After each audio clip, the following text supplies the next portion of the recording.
can a child save us all if he's sentenced to die? Tell me, Nikolaus. Tell me before you let our son go.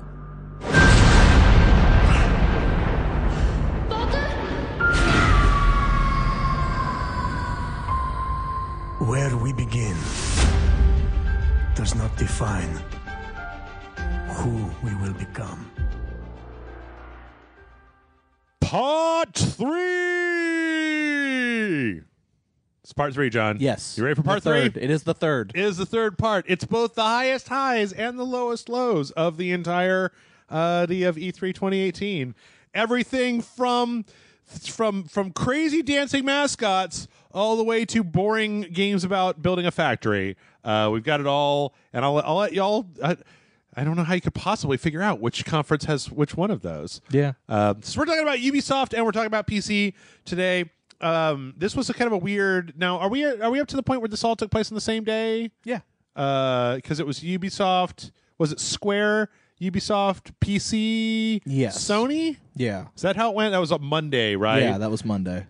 Kind of strange that, Monday used to be what? Microsoft in the morning and Sony in the evening, right? Yeah. I kind of felt like it just got going and kept going the entirety of Monday. Before we get started and go into specifics, though, what were your overall thoughts about Ubisoft? It's okay. I mean, there was some stuff that I was a little bit like, okay, that's interesting, and then like afterwards, I thought about a little bit later, and obviously we'll get into it once we get to it. Yeah. That I thought about it, and it was like, well, that seems kind of sketchy, but I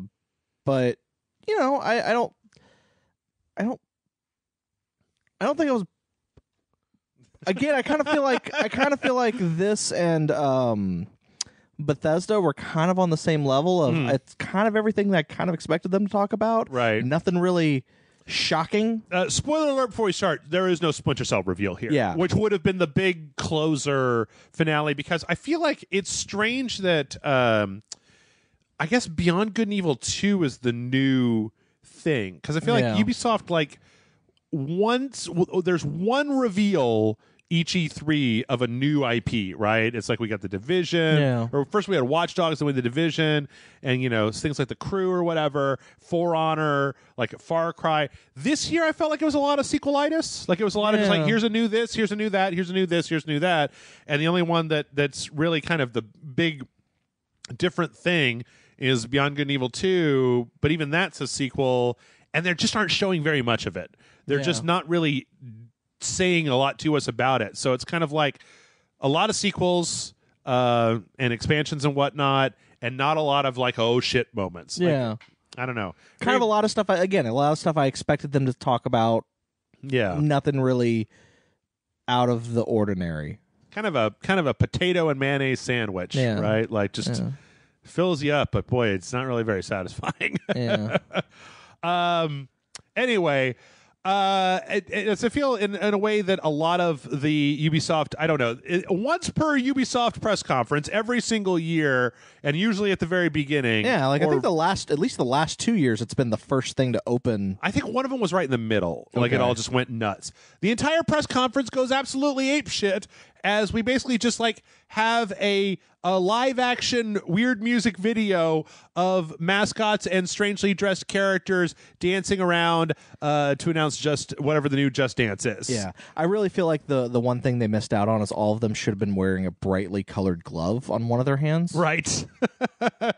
Do all of the Just Dance characters have a brightly colored? Yeah, it's whatever color the player is supposed to be. That's but yeah, it's on one of their hands. It's supposed to be the thing that the camera detects. This also seems really strange because is this in the location where they are? It started off in the alleyway behind the back, and then it kind of went into the building and then onto the conference floor. Yeah, I feel like they could have they're just showing this at E3. They could have just shown something that they did ahead of time and then had all these characters bust into the hall. But it's a little strange.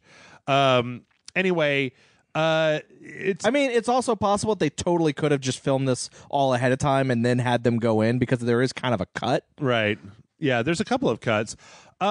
Anyway, this is one of those ones where it's like, what the fuck can I even say? They didn't even say anything. They didn't even say, like, this year's Just Dance, you could play it, whatever. It's on Google Glass and VR headsets or something, right? Like, it's just, hey, there's going to be a Just Dance. It's Just Dance 2019. It's coming out October. You know the deal. It's Just Dance. These games make a shitload of money for us because people like to dance. Yeah. And they cost zero money to make. So have a good time. Go buy our new Just Dance game. Check out this dancing bear and these ladies with the tentacles on their heads and, you know, a marching band and fucking craziness. Yeah. So a literal seizure that's just dancing around doing stuff.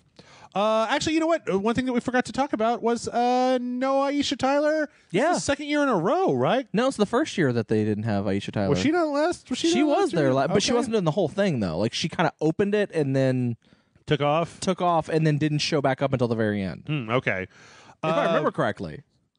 It's hard for me to remember, but yeah. So we started off with Beyond Good and Evil 2. Yes, that's kind of the big thing they wanted to talk about this year. Is they wanted to put a lot of focus on it. Yeah. So we got another like trailer. Yeah, it's like a pre-rendered cutscene. Yeah. Which seems like it's probably the opening cutscene to the game. Maybe. Probably. I feel like it is. It's also interesting to me because this is a prequel, right? So yeah, let's describe it first. So in this, they're all on the ship. We've got the monkey and the lady from the last year. We've got Paige and then this new cook or medic lady that's smoking a spliff. Yeah, you got Pig, who's the cook, and this new engineer guy. And they're all just kind of doing their thing. Oh, we're on the ship. We're having a good time. And then everything starts fucking exploding and blowing up. And the lady, like, there's actually... all of this looks really good. Yeah, like, it does. It looks really, really good. Looks like a movie. The whole thing is that Paige is making like that his food has put people into a food coma. And yeah, there's a big explosion. They're like kind of flying along like a ring, like a big ice field. So it kind of looks like they're sailing almost in space. But I really like the way that the lady. Towards the end, there's this giant kind of shockwave heading for the ship, and she jumps from her fighter into the ship with a kind of a nifty little effect there, kind of a Star-Lordy type thing. Yes. There's a lot of destruction. Everything's getting all fucked up and messed up.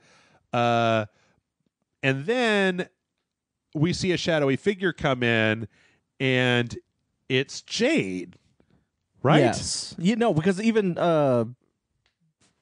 Paige, I think. I thought his name was Pig. I thought he was just called Pig. No, he's got like a weird P-E apostrophe. It might be P-E apostrophe J, and it's pronounced Pig, but I don't. I didn't play Beyond Good and Evil, so I don't really know. But I know he is the character from the first game. Yes. Yes. And he looks at her and he goes, Jade. Right. But it's like, my immediate reaction is, I thought this was a prequel. Right. How could this be Jade if this was... I mean, obviously, this is a younger Jade. Right. I mean, well, not obviously, because she looks the same age. But yeah. But they state that she is younger. This is a younger, more vicious Jade. Right. But it's just like, but the way the trailer is done, the way the reveal is done, very much like you remember Jade from the first game. Right. Which I don't, because I didn't play the first game, but, you know, that's my problem. It's interesting. I mean, I feel like they talked a little bit more about what the whole like Space Monkey initiative, where they talked about the different characters and kind of go into. They didn't show the city, which is weird because I feel like there were a lot of people in the chat room on Rage Select who were saying, "Oh, I really wish that we could see more of this." And I'm like, but they put out several videos actually showing more of the game. Like they had one where they were flying around in the day-night cycle and jumping between the smaller fighters and the mothership and all that different stuff. Yeah. But the thing is, a lot of people didn't know that stuff came out. Sure, and and they never showed it at an E3. Yes, was the thing. It's that they just kind of randomly released the videos with little to no fanfare. Yes, 100% agree. It is nice to see, even though the fucking camera guy won't make it full screen, that they are populating the world. Like this city that we saw last year seems like it's actually got like traffic and people in it, as opposed to being this big empty area. It looks good. I mean, yeah, no, the game looks great. The like, engine the game and everything. looks. I'm totally interested in it. I'm totally like if it's because it looks like they even show like a little bit of flying and a little bit of combat and a little bit of how the game is supposed to play, which I liked. And yeah, I mean, it looked good. Mm-hmm. I mean, there was something that they kind of brought up that kind of gave me a little bit of a pause. And at the time of the video, it didn't really bother me, but it was like after I got to thinking about it more, I kind of have more of an issue with it. Which is the partnership with Hit Record. Oh, yes. So apparently, if you're a so I don't know if you're familiar with what Hit Record is. do you I think so, but I'm usually wrong about these things. Joseph Gordon-Levitt a while back started up kind of a company called Hit Record, where the idea of it is that it's a place where people can get together and collaborate on projects. Right. And sometimes Joseph Gordon-Levitt and his company would basically fund a product that people would essentially crowdsource spec work and to make like short films or songs or music video. Like they would crowdsource like all this stuff, like artists, musicians, filmmakers, things like that. Right. And then if your stuff got picked to go into that, you would be paid, even no matter how much input if you had any input on the thing that makes it in the final thing, you get paid a certain amount of money, right?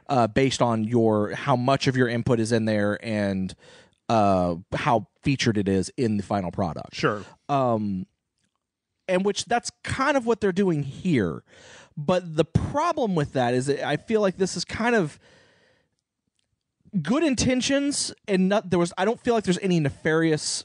Like, they weren't going like, we're going to get cheap help by doing this, ha, ha, ha, ha. Right. But I feel like they went, this would be really cool. We'll do this thing. We'll do it through Hit Record because we know, Joseph Gordon-Levitt, he does this thing. And it'll be ways for our fans to maybe possibly help contribute to the game to make it even better. Right. It'll be this really awesome thing. And they'll get paid. But it just kind of comes off like, well... There's a whole bunch of articles about this because this is kind of backlashed on them hard since this, because a lot of people who work for spec or work for in the industry have like other game developers have been like, this is bad. Why? This is well, because one thing is it's like, why don't you just hire a concept artist to do the work who you can have a relationship with? Why is it going to go through this company where you say, well, I want something that fits this mold, and then one person makes a thing and it's kind of it's got an interesting idea in it, but it's kind of not, it's very rough. Yeah. Then another person comes in and adds to it or changes it or remixes it and makes it better, and then someone else comes in and changes it again a little bit and makes it even better, and then it kind of keeps going up the food chain. Then they go, you know what? That's really cool. We should put that in the game. Yeah. Yes, Joseph Gordon-Levitt only has a set amount of money to pay these people. Sure. And all those people who had their hand in it are going to get paid something. Right. But there's a lot of elements with that, like that, because how do you, because all of it's handled by Hit Record and Joseph Gordon-Levitt's company. Uh-huh. Like, all that happens, like, they pick the best stuff out of it, and then they hand it to Ubisoft to do whatever they want. Yeah. Now, there is an issue there where if you're saying create something in this vein that is personal or whatever to you and has a specific artistic intent to it that Ubisoft could then put in the game, not really knowing what the artistic intent of it was. Sure. And manipulate it into a way to be something harmless at first, but could potentially be bad. Okay. I'm going to push back hard against that because there's a difference between making art for art's sake and there's a difference between making art for commercial sake. If you're making art that has something to do that's personal for yourself, you should not be doing it. I agree. For this project. I agree. And no company in the world is going to hire an artist who wants to have some kind of creative freedom about the one part of this game that they're making. It's like, well, you can't put it in that place. It wasn't meant for that sort of thing. Well, the thing right? is my point here is that if you have an actual concept artist with you, sure, they're working working with you directly, the company. They know where the art that they're going is going in that game. It's not like, oh, I made this piece of art. Cool, we're just going to throw it in the game. No, it's like, I made this piece of art for your game, for this section that you told me about that is specifically fits into this thing. That was the intent of the purpose of the art, is to go towards this specific purpose. Sure. The way they're setting it up is not like that. You're not getting that. They're saying, we want something that feels like this and has kind of this emotion to it. Mm-hmm. Do whatever you want and we'll pick the best. Okay, so in my mind, I think that this looks like a really interesting thing for a few reasons. One, the idea that if you are starting out and you would like to do something like this, and that it at least gets you a credit in a published video game, especially one. But you don't get credited. You just get a check. They don't actually credit you in the game, apparently. You don't get any credit in the game? Well, they credit Hit Record, and then Hit Record has the credits on their side. Okay. That still could go on a LinkedIn profile. Like, that can still go on a resume. Like, this is not, by doing this small amount of art, you're not looking for, like, you're not the fucking concept artist for Blizzard. Yeah. You're just some guy. But what I actually really like about this is it's possible that the end product, by going through this, is an open world that doesn't feel like it's got a lot of copy and pasted, because you're going to hire one artist and then be like, now I need you to make 6 million individual pieces of art, because I want this to feel like a real world, not something where it's just the same soda on everything. Right. Like I said, I don't feel like there's any nefarious. I actually agree with what you're saying. That was the intent of it, is we want this to feel like a lived in world. We want all of this stuff, but like, there's just a lot of like tinier red flags that are kind of popping up from from someone who knows people who work for hire, and who work contract work, and who are it comes off. It's a very fine line of, well, you're going to get exposure. Yes. It's a very fine line of, we don't pay you anything, but you get exposure. Yep. Like it. And what about all those people that poured their heart and soul into make this thing exactly the way that they said that they wanted, and then they didn't get picked? Again, commercial work for hire is not like, that's a cutthroat industry that is already cutthroat, right? Yeah. If you submit a portfolio to a company that has all of your most passionate work in it to see if you can get a job that's going to put food on your table, and they're like, this guy's cheaper. And that's all that it is. That's not what's happening here. Right. They're saying, we want you to design this specific thing. No, I know that's not what's happening. What I'm saying is that I don't feel that your artistic integrity stands up when you decide to take a step into doing art for money. That's my issue. I have a difference in my mind between passion art that you do because you're passionate about it, and like for hire. I don't think the people that make all those soda machines that I look at in the video games give a shit about the soda machines. I agree. Like, they're sitting there looking at soda machines and like, okay, this kind of looks like a Pepsi machine, but I'm going to make it different enough so we don't get sued. I'm going to make a machine that says Dr. Pep. Right. And that there's no, that they're not going to be agonizing over the artistic merits of their, and I agree with you on that. Of their soda machine. I agree with you. So I sit down on the line of like, if you want to do art for personal reasons, do art for personal reasons. If you're looking to be in Good and Evil, Beyond Good and Evil 2, then you're going to be in with the sharks. That is a point that I was bringing up earlier that you're arguing against, but that was not the point that I was just bringing up. Right. My point that I was just bringing up is they're saying, hey, make all this art. So, and then we'll choose the best, and those people will get paid, and those people will get a credit somewhere, and it'll get into the game. My thing is more of you're basically saying, well, if you want, like, it's not like they're going, hey, let me look at your portfolio. I don't like your portfolio. Have a nice day. And moving on to the next person. Oh, your portfolio and this guy's portfolio are the same, or are the same quality, but he's like $10 cheaper. That's, again, not what's going on here. Sure. This is more of, we want you two people, create art. Create art specifically for this, specifically take time out of your day to make a fully fledged thing.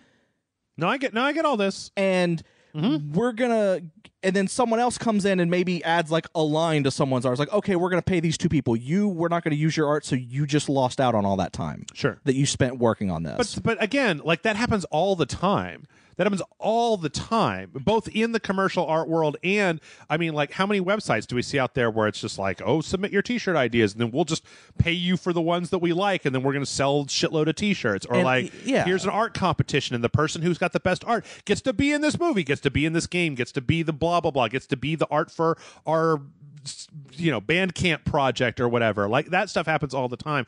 I think that the difference here is that I look at this as more of like a weird art competition type of thing to fill in empty space, not as a like, instead of hiring. I think that the alternative to this is that Ubisoft hires a bunch of artists who basically do the same thing that we see in every open world game, which is a bunch of copy pastes of, this vase is in 30% of the places that you go in the game because it's one of the things that we have. And I like the idea of being able, now if it comes out and it turns out that they used everybody's art and that everybody got a check for $10, that is shitty. On the other hand, I'm not a fan of the whole work for exposure thing. I think that's garbage. However, on the other hand, I have done jobs for insultingly low amounts of money when I was first starting out to get exposure. Now, I got paid, but I didn't get paid what they were worth. I got paid $100 or $200 when I should have been paid $3,000 for the amount of work that I did. But that credit then was able to go on my resume because when you're starting out, I feel like you have to start somewhere. So I do think that there is merit to if you're trying to get your foot in the door in the art department of video games, that having a credit on a published video game like this is worth it. It's not some jackass. Like, it would be different if it was some indie developer that wanted you to do all their art for free for exposure. But if you're going to be getting a credit in something as big as Beyond Good and Evil 2, you are probably going to be getting some amount of money. That's worth it as far as, like, in my mind, that the competition goes. But that's just me. Yeah. I don't know. And like I said, I don't think and as I said originally, I don't think there's any nefarious goal. Like, I don't think it's Ubisoft going, yes, we can get free work or cheap workload. I don't think anyone's saying that. I honestly believe that they're going, hey, this would be really cool. We can get fan interaction. We can actually get people who want to be a part of this to be part of this. Right. And wouldn't it be cool? And by going through Hit Record, we can do it in a way that they get paid at least something for being such rabid fans. Sure. And, and so on and so forth. Like, I don't think there's anything nefarious or bad about their intentions. Yeah. I'm just saying that the more I think about it, the more it kind of just seems like a bad idea. Okay. I think it's the sort of thing that you could definitely come up with reasons why it shouldn't be done, but I also think that it's an interesting concept that I would like to see done to conclusion, to see, can it work? Did the people who participated in it was the end product worth it? Did the people that participated in it have a good experience, etc.? And if all the answers to that are no, then fine, we won't ever do this again. But I do like the idea of having of essentially crowdsourcing people to make worlds that don't feel samey throughout. Yeah.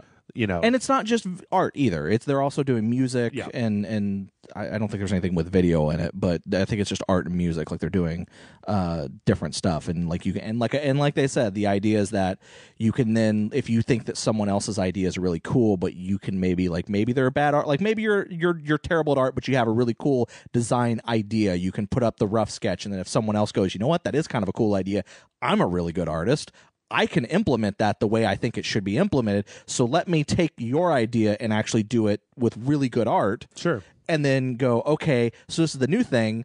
And let's say those are the only two people that worked on that and that gets chosen. Well, then those two people get paid. Right. Now, if someone then comes in and goes, okay, I like that, but I'm going to do a variation of it where it's the same art, except maybe I move this one thing from the bottom right-hand corner to the top left-hand corner. Yeah. Then that person also gets a piece of the pie. And sure. And mind you, depending on who put in what amount of work, they then divulge who gets how much money and stuff like that. Like, like I said, it's just kind of, it also opens it up to someone who may be like, I'm not very good at art, so I'm going to take this other art that had nothing to do with this and make small changes and then put it up as my own, and then maybe no one catches that, and then a bunch of other people add on to it, and then suddenly it gets put in the game, and then some other company goes, hey, that's our art. Right. Which is definitely a concern, and is something that I feel like is a good reason to have a company like Hit Record, whose entire job it should be to make sure that does not goddamn happen. Yeah. Anyway, we got to move on. Sorry if I focused on that more than you would have liked. No, that's all right. I didn't really know that much about it, and I think it's an interesting idea. I'm willing to give it the benefit of the doubt. I'd rather not scrap the concept. I'd rather see the concept and see if it works. That's kind of my thing, because I think it's an interesting concept. There are definitely pitfalls. We'll see how it goes. Yeah. Rainbow Six Siege is apparently bigger than it ever was. Oh, yeah. Like, apparently it didn't do well when it first came out, but now it's fucking balling. Yep. A new operation, Parabellum, is available right now, and in June 18th, the Pro League is going to be starting. There's going to be events in Paris and a couple of other different places. Yeah. There's a thing that when I feel like it was going on that people, I have to keep reminding myself, where people are like, people are still playing Rainbow Six Siege? It's like, yes. It's like saying, we tend to forget. It's like, do people still play Counter-Strike? Oh, yeah. Lots of people still play Counter-Strike. Yeah. Like, lots of people still play Rainbow Six Siege. And here's the thing. The development company that made Counter-Strike abandoned that. Ubisoft hasn't abandoned Rainbow Six Siege. Yep, they've been adding stuff. I mean, we had that report. People are still playing For Honor. Yeah. Like, For Honor got some expansion. Spoiler alert for later in this show. So, yeah, Rainbow Six is still tootling along, doing its thing. Yeah, apparently there's also like a documentary about some of the players. Yeah. Yep.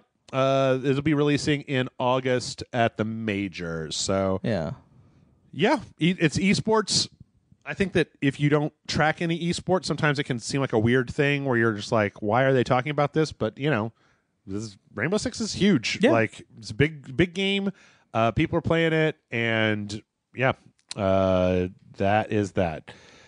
From there, let's see, what did we roll on to? Oh, right. A fat guy in a motorcycle came up, and we're making a new Trials game. Yeah. What is the name of this one? Trials Rising? Yeah, Trials Rising. That is, I don't know. Trials Forever.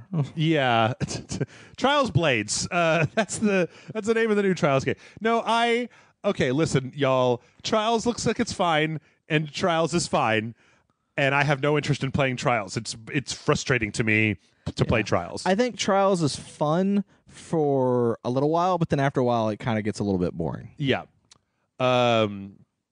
So. Yeah, that I don't know how much more I have to say about it. It's weird because it's not themed this time. Yeah. Like, it's not like the like Far Cry 5 Trials or something like that. It's not like, it's not like the Blood Dragon 2 Trials, or the super awesome remix whatever thing with the cat and the horse and the Right. Which are all fine products. And it doesn't look bad. It's kind of strange to me that this game gets so much front and center love from Ubisoft. It's like I said, it's a fun game to play. Yeah, and I think there are YouTubers that are big YouTubers that are really into Trials. Yeah, but there's big YouTubers that are into everything. I feel like I need to pick a thing, John. I never picked a thing. I thought your thing was Dark Souls. No. All of our Dark Souls content is behind Patreon. Well, that's your fault. Front-facing thing that we can do. I mean, kind of still is Dark Souls. Yeah, maybe a little bit. Anyway, Trials. You want Trials? There's Trials, everybody. There's Trials and Turbulations. So all kinds of stuff happening. If you want to play Trials, then there's a Trials game. That should be the next game, Trials and Turbulations. Yeah, Trials and Turbulations. Yeah. Turbolations. Yeah. It should be set in space. Now I would pay like on the moon. God, I'm such a fucking whore for sci-fi. Like, yes, I would totally play Trials if it was a science fiction game and not some motorcycle bullshit. No, it's still a motorcycle game. It's just on the moon. Motorcycles on the moon. Other planet, like it plays with gravity and maybe even like you trials across the Starship Enterprise. Yeah, sure. I can on see the it. outside of it. I can see it. Yeah. Off of the Thank you, monolith. Ubisoft. You can use that one for free. You hit the monolith, and then when it falls over, Yeah. you drive up it and do a flip off the top. Yeah. Yeah. So that's Trials. Next we have the Division 2, which I think this is the Division 2. Yeah, isn't it? yeah. It's the opening right. trailer. Like inside of the compounds. Okay, I don't understand the Division, John. That's okay. Neither do I. No, I mean, like, I have a conceptual issue with the Division. Oh, okay. This obviously takes place later than the Division 1. 6 months later. Okay. The Division 1 took place in Manhattan, right? Manhattan? Yes. Or something like that? Okay. New York. They closed down the island. It seemed like things outside of the island were okay, but here we find out that's just not true. The virus did go outside of the island. Yes. Okay. I think I was asking, the people who are alive in the Division, are they immune to the virus, or did they just manage to not get infected? I have no idea. Okay. Either way, obviously, they're not all putting gas masks on. So obviously, once the infected have died off... So I can say that there was an interview where someone said that the virus... mutated? It didn't mutate. It died off eventually. Like, it just died out. Okay. The virus itself died out, so Okay. it's not... What I don't understand is why everybody's living like it's the fucking post-apocalypse.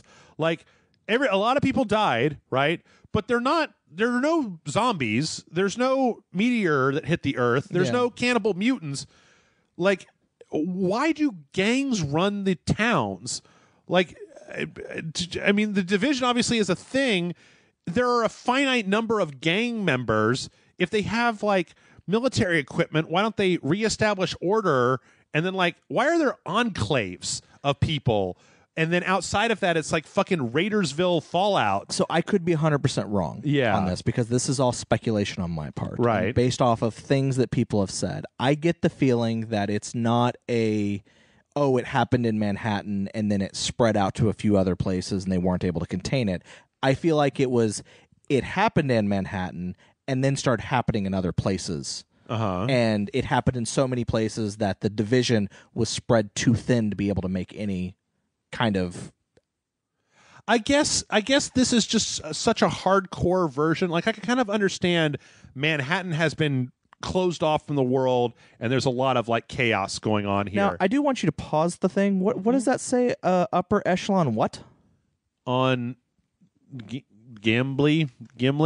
English? I can't read it. Because that says upper echelon, right? I believe so. In upper echelon from Splinter Cell? Third echelon. Third echelon? Third echelon. Or does that is say Splinter Cell. third echelon? I think it says upper. Oh, okay. Anyway, there's a whole thing here, and maybe they're going to explain it in the game, but, like, why people are like this lady just killed this guy and then took a bottle of water that he had. Like, is water in short supply? Non-contaminated water. Okay, but why? Like, did the virus, does it live in the water? Is all the water fucked? I don't know. Like, is only bottled water? Is there? I mean, I don't. Like, there's a lot I don't know, but from what I understood is that the Division is spread too thin to be able to put a stop to anything. Right. There was something happened. It turns out there's a group within the government that has decided that to fuck over the United States, and in an effort to stop it, they're spread too thin to be able to make any type of concentrated effort to put a stop to everything. Is the element that's trying to fuck over the United States Raiders? Is it President Raider has taken over? I don't know. Is it Raiders fans? Is that what the problem is? Yeah. Okay. Because I just don't understand what I'm looking at here. Like, in a zombie apocalypse, you can at least give it a little bit of, like, people are eaten, there's a virus, there's a continuing threat. But this is like a natural disaster that is contained, and then life eventually goes back to normal. Why are there raiders? Why are there gangs of people? Anyway, I agree with you. I don't really understand it either, but then again, I don't play those games, so I don't know the full story. I'm sure that there's someone who is listening that's like, Jeff, let me explain it all out for you, and then we'll post a really long, in-depth, or they'll link to a really long, in-depth thing that explains the entire timeline, the reason for everything, and the science behind all of it, and explanation. Also, as a concept, The Division is fucking scary as shit. I mean, I guess maybe it isn't to somebody else, but the fact that there's like a whole like shadow law enforcement organization that's just waiting to be activated, like a fucking sleeper cell and they've all got like these crazy Ghost Recon like war implements, like drones and weird grenades and shit. Anyway, enough about that. Division 2 is a thing. We got that there's some specializations that you'll get when you get up to upper levels: sharpshooter, demolitionist, survivalist. We got crossbows. You know, they announced raids. Yep, there are raids. They outlined their whole. Now wait a minute, didn't they say that that they're not doing that they're doing a season? Is it a season pass or is it? No, I thought it was all free DLC, like free updates. Okay, yeah, I think that's what I remember as well. That there's 3 different episodes. It's title update, world event, and then episode 1.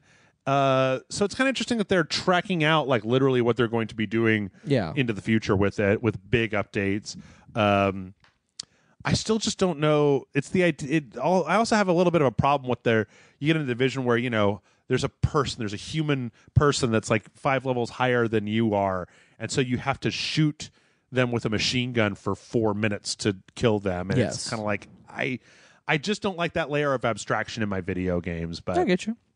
I mean, I'll certainly give it a shot, but it's also worth remembering that the Division 1, you know, it was active for a long time. Yeah. And it had a huge player base. It probably still has people playing it right now. Yeah. Oh, I'm sure there are. So people will probably be playing it up until the point that Division 2 comes out. Yeah. So, you know, if you ever look at some of these Ubisoft games and you're like, who the fuck cares about the Division? A lot of people do. A lot of people do. Yeah, they do. I have to keep reminding myself of that. It's like when we're talking about Aaron Alexander fucking loves Destiny. Like, he just loved Destiny 1 and he loved playing it over and over again all the live long day. And I'm just like, okay, I don't get that, but then not everybody likes to play Dark Souls, right? So people can have different games that they like. Personally, Division 2 doesn't do a whole lot for me. From there, we got some Rabbids. We got Rabbids... Donkey Kong, Rabbids and Donkey Kong. This is the DLC expansion for Mario and Rabbids, whatever it's called, Mario plus Rabbids. Yeah. This is it's a DLC thing that's focused entirely on Donkey Kong. Mm-hmm. I don't even think Mario is in the game, the DLC. I think it's just the Rabbids and Donkey Kong. It's kind of funny because when they talk about it, they're like, yeah, it's actually enough to be its own game, but we wanted it to be a DLC. That's interesting. They brought this live band to play the music for this. Yeah. And this is one lady that's just like rocking the fuck out on the guitar the entire time. I don't know. I mean, Mario plus Rabbids was really fun. Yes. I never got a chance to finish it. But this also looks pretty fun. Yeah, I don't know. It seems like a fun time to be had by all. Yeah, seems like a perfect expansion. I kind of wish, I'm not forgetting this, right? I kind of wish that they would announce a new Rayman game because I like Rayman a lot, and I wish that they would just make a new Rayman game instead. I'm going to be honest with you. I was not, again, spoilers for Nintendo's thing. I was honestly expecting either Rayman or a Rabbid to be announced as a character in the new Smash. Oh, the new Smash Brothers? Yeah, I was honestly expecting it, and it didn't happen. Yeah. From there, we got another. Now, did they announce Skull and Bones last year or was it the year before? It was, last year. Okay. Skull and Bones, which, okay, can I just say that there's a thing with Skull and Bones where it's like they're using this very like kind of radical painted font of kind of, it looks like a punk rock kind of spray paint, like paint. And it's like in their menus and part of their UI design and everything that just doesn't match with any of the rest of what's going on in the game. Like it's this multiplayer online pirate game, but then like it's got all of these weird, like funky, edgy font designs. I don't know. It seems really strange to me. Stranger than that guy's scarf that was talking about it. Yeah, but he's French, so you know. Again, is this one free? I forget. I don't think it is. Okay. Let me. If I remember correctly, this is supposed to be like a $60 like game. a $60 game because it's just multiplayer, right? Yeah. That almost every ship is a. I mean, you hijack like there is a single player thing, but then like you just are driving a boat. It's just the boat driving part. Like there's a part where you see the guy walking around, but that's essentially like a glorified menu in like your port of call. Yeah. Like you're never going to be boarding and then playing the part of boarding where you're sword fighting and you're swashbuckling and you're doing that stuff. That's the part that is a big disconnect in my brain where I'm like, why don't they have, I think I said it during the stream, why don't they bring like that For Honor, that kind of very simplified like 3-quadrant combat, and then have like a part where you fight and then you do PvP with each other on the boat, but it's a good PvP system as opposed to, I don't know, like Sea of Thieves, right? Yeah. That seems like it could be much better than just the I guess I feel that like the boat combat was good, but it wasn't so good that I'm willing to play a whole game that's nothing but that. Yeah. I don't know. Well, I don't have Amazon doesn't have any amount of money for it. So also, I don't think it's been really announced, but yeah, I also feel that that the era, our brief, once again, fascination with pirates might have been a little bit dulled by things like Sea of Thieves. Yeah. I mean, how many games have there been since Black Flag, right? I feel like they looked at Black Flag and they were like, this is cool, let's do that in its own game. And that was like 5 years ago. Yeah. So, anywho, if you're interested in Skull and Bones, let us know. It's coming out in 2019. From there, I had completely forgotten that Elijah Wood was making a VR game with Ubisoft. Yeah. Yeah, Transference? Is that the title? Yep. They announced it last year. Yeah, it's supposed to be like a video, like it uses actual video of actual actors, and it had a guy talking to his son, and then everyone thought it was Jack Black in the chat, but it's not Jack Black. Did everybody in the chat think it's Jack Black? Yeah, because it kind of looks like Jack Black in the darkness. Oh, okay. Like a fully bearded Jack Black. But wait, hold on. Every time a guy with very little hair and a beard came out on stage, the chat was like, Jeff! And I was like, that guy's got hair, motherfuckers. And true. Very true. So, just like, hey, man, overweight white guys with beards aren't all Jeff. Some are other people, too. Some are Jack Black. I feel like every time a skinny guy with a beard came out, they were like, Jason! I'm like, guys, you have some kind of problem. You might need to get your eyesight checked. Yeah. Anyway, the new trailer for this looked pretty cool. It's still just like very vague, right? Yeah. So it's hard to kind of tell. From what little I can tell, it seems like the father is gone crazy and is like putting his family's brains into like a computer. Right. And like you're playing his child who is like, Dad, why are you doing this? And so you're kind of playing this thing where you're trying to put your memories back together and get out of this. Yeah. Get back to your body, and also your father is like the villain of the piece, but not like in a I'm the villain, ha ha ha, but like no, I'm doing this for your own good. You don't understand. The main thing is I just feel like we haven't seen anything that even remotely resembles what the game is going to play like. Yeah, right. I don't know. Like I'm totally like it's one step below a Kojima trailer. Right. I don't understand what's going on and what I'm seeing. Right. But there's enough there that I'm interested and want to see more. Speaking of which, I found it very strange. Very strange. Did you know that, I mean, obviously Elijah Wood is at E3 to talk about Transference.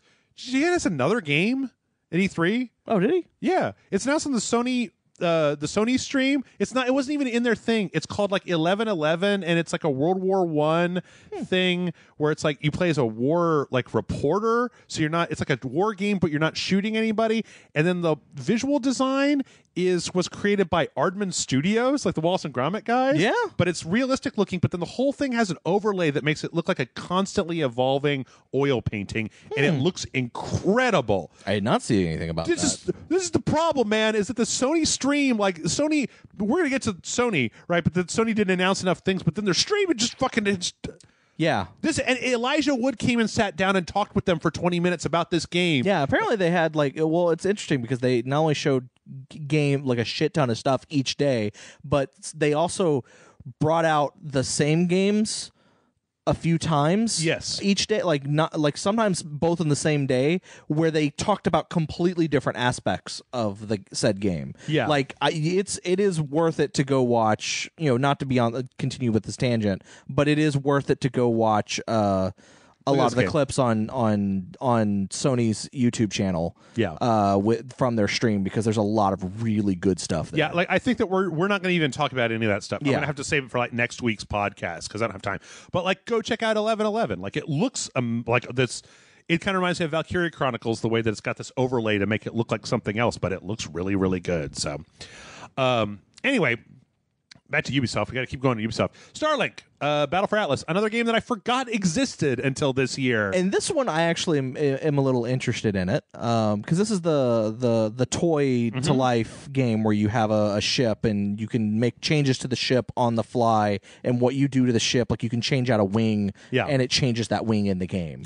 And it looks really cool. The thing is that it looks like a kind of a nifty. It kind of looks like a more complete No Man's Sky. I can see that. I mean, but it obviously has a story. Yeah, the Nintendo conference, they showed a trailer that had a lot of characters. I also saw an interview where they talked about you don't actually have to buy the toys. Oh, cool. Now, to get the base game, you do get a toy with that, right? But apparently, in the game, if you have a ship and it gets blown up in the game, it's gone forever. Interesting. And even if you have that toy, you can't get it again. You'd have to get another. You either have to get another toy, or you have to buy the ship digitally with the in-game currency. And if you and therefore you can create without even having to buy any other ships, you can get all of the ships that you could buy as a toy through in-game currency as well. So that way, if you don't want to buy the toys, you don't have to. Okay, that makes sense. But it is a little bit easier to switch the parts and stuff because you actually apparently have to pause the game and go through a menu, select which part, and you have to actually also have that part, which I think you can also earn or buy in the game. I don't remember exactly how it was said, but I just thought it was interesting that you can play it without having the toy. You're not bound to the toy. So if they stop making those toys, you're not fucked. Right. But then the big kind of curveball was Star Fox is going to be one of these toys. I'm going to buy this on the Switch. Yeah. And I'm specifically buying it because apparently the bundle editions are the Xbox and Sony ones are kind of the same. Yeah. And then instead of getting the base ship for the Nintendo one, you get Star Fox. R-Wing. Yeah, you get the R-Wing. Yeah. And it looks pretty cool. I was actually kind of curious to know, boy, Ubisoft and Nintendo, real chummy recently. And I'm torn because the PlayStation 4 is the platform that I generally play games on, but I like Star Fox and I'd love to play a new Star Fox game. And I'm curious to know if using the Star Fox version, there are actual there's a story with characters in it.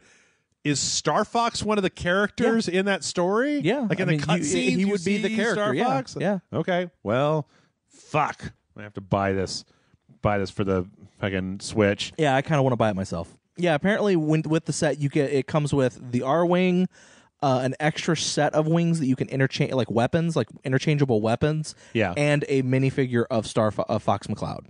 Does it come with chicken legs that you can put on the bottom of it? And make it look really stupid? I don't think so. Son of a bitch. Never mind. No sale. Can I turn it into a tank? No, I don't think so. Ball sack, and that's stupid. All right, we're just about done here. Because I'm saying the word ball sack. For Honor is getting a new expansion, which I you know what? I liked For Honor. Like the single player campaign sucked, but like the multiplayer, I kind of dug it. Like all the times we played it, I kind of dug it. Yeah, and I think this expansion says there's even like single player story to it as well. Oh, I don't know. I know it's that not just a new faction, right? But it is a new faction. It's called Marching Fire, and it's going to be Chinese warriors. Wushu warriors. Yeah, which is really cool. I think I would have. Personally, I feel like they have Japan in there already, and that I might have liked to have seen something a little bit different. But hey, you know what? I like For Honor, and this looks really cool. Yeah, I feel like if you're into For Honor, it's probably going to buy this, right? Yeah. And probably. was there a release date for that? I don't think so. Was there Marching Fire? Yes. Yes. October 16th. So, and then finally, as if we didn't know that it was coming, Assassin's Creed. Yes, Assassin's Creed. And they also kind of made... Oh, wait, hold on. No, wait, yeah, before that. The Crew 2. They talked about The Crew 2. Yes. And there was a trailer for The Crew 2. I feel like this is like a sports game. Like, John, do you have anything to say about The Crew 2? No. There's a beta. There's an open beta that's happening like a week before the game comes out. And I was like, well, I'm not playing that. I'll just wait for the game to come out. But then, yes, very end. We got Assassin's Creed Odyssey. Yes. What's the name of this? And it's interesting because this takes place before Origins. So there are no assassins in this game. Yay! I'm so happy. Because your character is the son or grandson of Leonidas. Okay. And it turns out that your bloodline has the DNA of the precursor, the ancient Oh, okay. beings. Yeah. Whatever the fuck they're called. The aliens. The people who were there before us. Right. So there is going to be a modern day stuff. The same girl from Origins is also in this as well. Okay. And so the big thing is the spear of Leonidas is an artifact like the apple and like all the other things. Okay. So that's why he has like some special ability. Your character has special abilities that are kind of supernatural in a way. Okay. Because you actually have one of those artifacts, and also because you are part of that bloodline. Okay. And hey, guess what? You can pick if you want to be a dude or a lady. Yes. So that's pretty fun. It's funny because I feel like Assassin's Creed Origins, like it just didn't click with me. The thing that I'm most okay, so there's a lot of things about this that I feel like look very interesting. One, I'm trying to figure out why this excites me when Origins didn't really do that much for me. Yeah. One, I think that the big deserts in Origins where there wasn't like Big turnoff. empty areas. Yeah. And here there's like they show a gameplay demo. I think it actually might have been, is it here that they show that demo with the girl where she's like riding? Maybe this is it. Yeah, so the interesting thing It's here... so colorful. Like, there's so much color. Very colorful. And I think the big difference between... Because they did say that the map in here is actually bigger than Origins. Right. But I think the difference is where you had desert in Origins, Yeah. and this one you have ocean. And, like, lush forests and Yeah. and everything has... it's very vibrant. I also really like, I was going to say, well, first off, you have dialogue trees, right? Yes, you That's have dialogue new. trees. And your dialogue does affect the game as well. Right. I said this during the stream. I like how this character, for one of the first times in Assassin's Creed, this character doesn't look weird. In that they have a quiver with the bow and their main weapon and everything kind of all bundled together on their back. So one of the problems that I have with Assassin's Creed is that everybody's like, we can't find these assassins. And then your character comes walking in with like 18 weapons hanging off of you and a big hood and like a cape looking like a fucking Bond or like a villain out of a Marvel movie. And it's like, this character looks an awful lot. She looks like she belongs in this demo in the world that she's in a little bit more. I've heard some reports that apparently this is going to be a little bit more RPG-y than Origins, which I'm for, because I felt like Origins split the difference where it was it wasn't like the old Assassin's Creed style of kind of Batman push and pull like reflex combat was very cinematic and cool looking, but it wasn't very deep. But then I feel like they tried to put some depth into Origins, but then it became a big loot fest because you didn't have any way. I mean, it was just like, did you get enough points to level up this thing, and then like what level of sword do you have? And it just kind of became a sort of thing where if you ran into somebody that you couldn't, like in this demo, it's one of the hunters, right, that's following you. Whenever that would happen in Origins, I would get killed by those people no matter what I did because they just had a shitload. It's like we were talking about with the Division, where it's just an enemy shows up and no matter how, and I can slash them for 10 minutes and it takes away like a quarter of their health, and it's like that's unsatisfying. But anyway, I also like the fact that they have a scene that comes a little bit later that's like a big battle. Where you're kind of right in the middle of a big brawl that's happening. And what's interesting with these is that usually there'll be some type of objective. And that objective sometimes doesn't involve just standing around killing people. Right. So you don't want to just... And they're timed objectives during these battles. So, like, maybe you have to kill a very specific person, or maybe you have to, sometimes you may have to kill a certain number of people. Right. But sometimes you have to kill a very specific person. So you have to basically kind of run away from the other smaller guys. Or you have to kill a certain number of people to get the target to come out. Or maybe you don't even have to kill, you have to do something very specific. So sometimes in the battles, it's interesting because... you can lose the battle by just like getting sidetracked with just fighting and murdering people. Right. But yeah, it's cool. So far, yeah, I mean, everything that I'm seeing out of this particular demo is really, really interesting to me. And yeah, it's funny because I was very wishy-washy about, oh, look, it's another Assassin's Creed game. Is that going to be interesting? I also like that there was a very brief moment where they showed in the kind of She has her own bird, too, so they keep that from Origin, because this is the same engine. Right. Boats, bigger boats? Yes. I kind of got tired of just the little boats where there was always a bunch of islands to get to in Origins, but then there were just these, like, shit boats, right, to get there. I like these bigger-looking boats. Well, they're very much going back to the boat combat stuff, so... Yeah. It looks like a lot of different... I think it's just the whole world looks a lot more vibrant than I agree Origin does. I also think it's interesting because every time someone mentioned it, they kind of went, well, you just have to play the game and see. But like at the very end of the trailer, you see what maybe like a Minotaur? Oh, yeah. Yep. But then Assassin's Creed Origins had like all the gods, right? Yeah. Like the fighting the gods. But those were kind of like dream sequences and stuff. Were they? I got bored. I got bored in that game. I don't remember. I don't know. I never actually got to them because you asked for your copy back. So I never finished playing the game. You can have it back if you would like. It seems like it would make more sense if they were. It seems like they make more sense in this game. Yeah. Or I don't know. Well, and they said that the gods are, there's a reason that there are gods or mythical beings that you may see them in this world because in the idea is that in Greece they believed that they lived alongside the gods. Like and they went, well, why did they believe that? Well, maybe there's a reason, and they worked it into the story. Oh, Templars.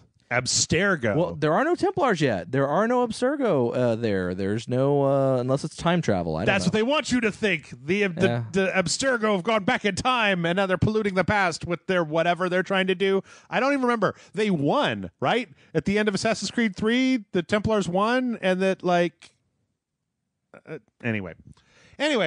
And that was Ubisoft. As I said, it really felt like he was coming, like at the very end of it, like there was going to be and there's one more thing, right? But then like it never happened, and everyone was just like, wait, that's it? Yeah, nothing else? Because I mean, like, you know, what in here?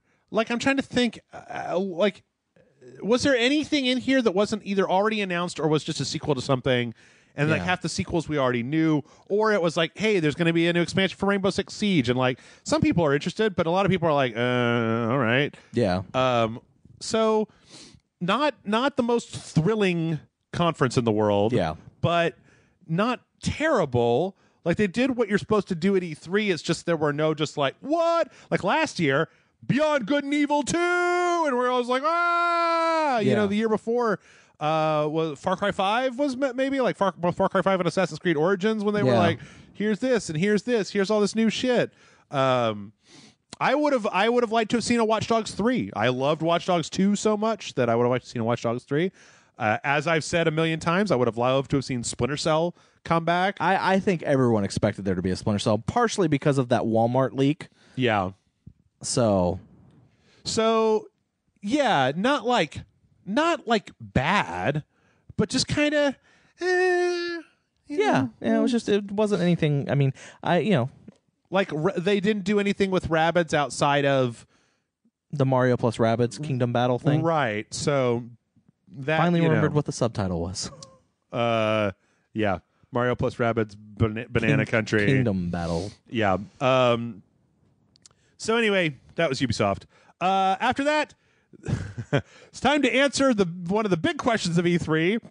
Will the PC gaming show get any better this year, John? Oh, I thought the question was just how big does the PC gaming show think their dick is?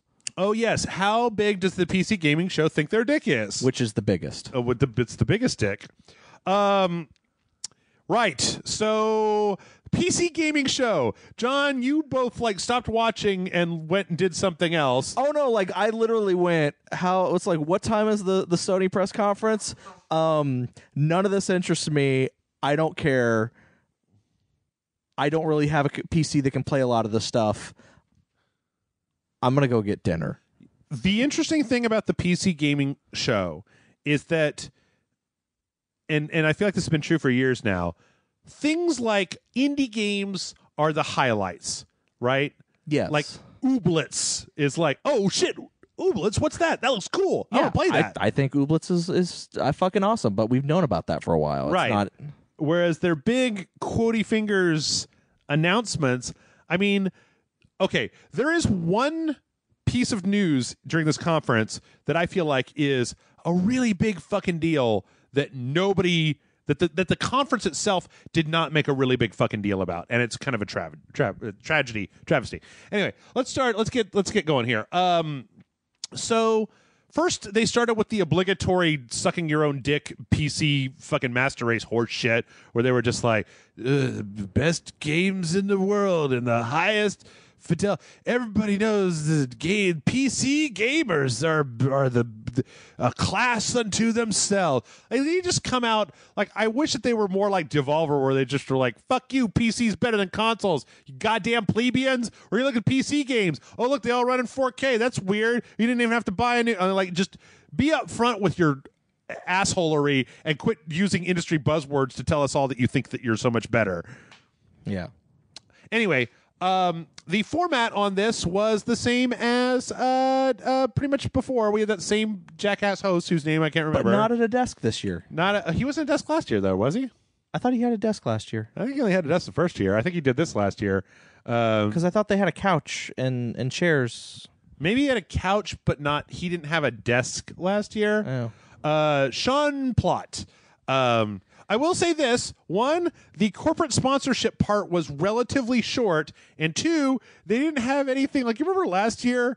I think it might have been in the pre-show where they gave some lady like $500 worth of credit on Steam, and then they just literally live streamed her buying games on Steam for 5 minutes. Yeah, well then they also had the I think last year was hey, build a PC. We've given you all the parts. Oh, right. And whoever can build it faster gets not only to keep the PC they built, but also gets $500. Yeah. So yeah. Anyway, it should also be noted that again, PC Gaming Show has not caught up with the times. They're doing an old E3 conference where they show a trailer for a game and then they bring out developers and they just stand there on stage and talk to them while there's gameplay footage behind them for 10 minutes, and then they leave and then the next person comes out.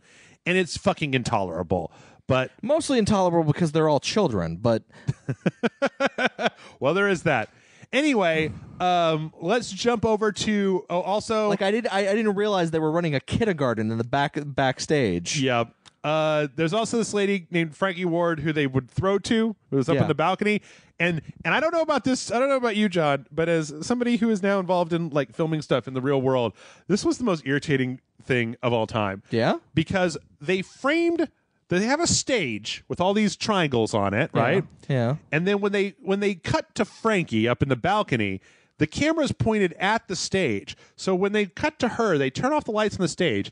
But if there are people like doing an interview on the stage, they have to like scurry off behind her, and you can see it every time. Yeah. Move the camera like a little bit to the right so that you're not looking right at the stage, or like pan up a little bit and then lower the camera so that you're not looking right at the stage. Like, I just got tired of watching Sean Plott, a developer, like scurry in between these little triangles in the background. Him having to hold hands to guide the children as they go off stage. Oh, I'm not going to let that go, by the way. Also, we did miss one thing during Ubisoft.